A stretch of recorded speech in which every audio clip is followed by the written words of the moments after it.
G'day Guam, Guahusi Kalista Nicholas Perez. I am the Deputy Public Affairs Officer for Joint Region Marianas. We are at Plaza de Espana, which is one of the 17 sites featured in the Hagåtña Heritage Walk. Mr. Tony Ramirez of the Department of Parks and Recreation shares with us the importance of this program.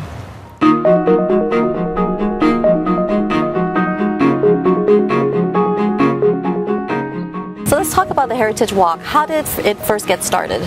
When the Japanese market, they were the first to develop tourism here in Guam after the war, began in 1967. Of course, the market had to create a sense of place about the area, which is Guam. And what they did was they went in the inventory these historical, cultural, scenic sites of Guam back then. This is 1967. And Hagåtña was one of those places chosen. And that's why they developed what they call the Hagåtña tour that features and focuses on the historic features of Hagåtña and the scenic sites of Hagåtña. And then from there, going back to 1967, the other organization, the more current organization, developed what we have now, what we call the Hagåtña Heritage Walk. A walk which includes 17 significant sites of the city of Hagåtña. You have the 5 significant timelines of Guam. The pre-contact, which spans going back 4,000 years ago. Then you have the Spanish period, of course, here in Hagåtña, 1668, but the Spanish were here since 1521. Then you have the first American period, 1898, and then World War II, 1941, and then the return of the Americans in the post-war period around 1944 to 1945. So you have these 5 significant timelines of the island's history, all here in Hagåtña and within walking distance.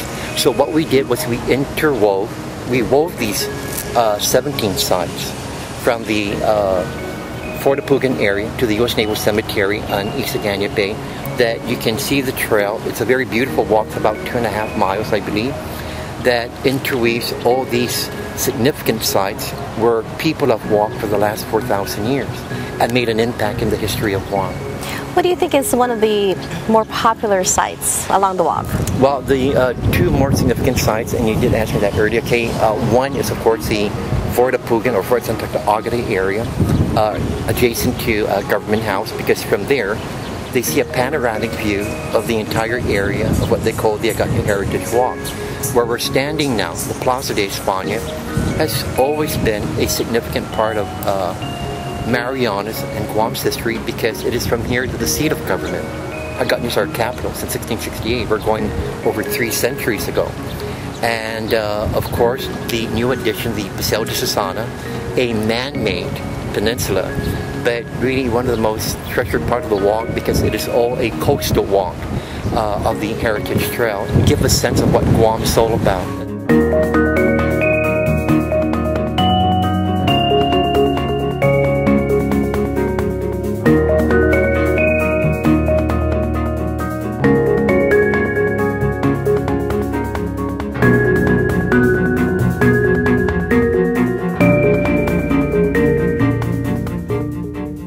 Viewers and our tourists and our family and our friends are interested in actually going through the walk, what do they need to do? Well, we have these interpretive signs, what we call wayside signs, and we strategically located them in 4 different sites of the Heritage Walk. One at Fort Apugan, one here at the Plaza de Espana, one at Skinner Plaza, and the other at the Plaza de Espana area. And when you look at the signs, it gives you a mapping of where all these different 17 sites are located. But not only that, when you look at that particular map, it all shows particular feature you should be looking at that explains the history of Guam. History is not only learned through books or media, but it's through the landscape. That history is written in the landscape of the given area. The Heritage Walk of Hagåtña is really one of those places. I'm hearing the bell right now, the cathedral, and it just, again, resonates the history of Christianity, not only here in Guam, but throughout all of Oceania.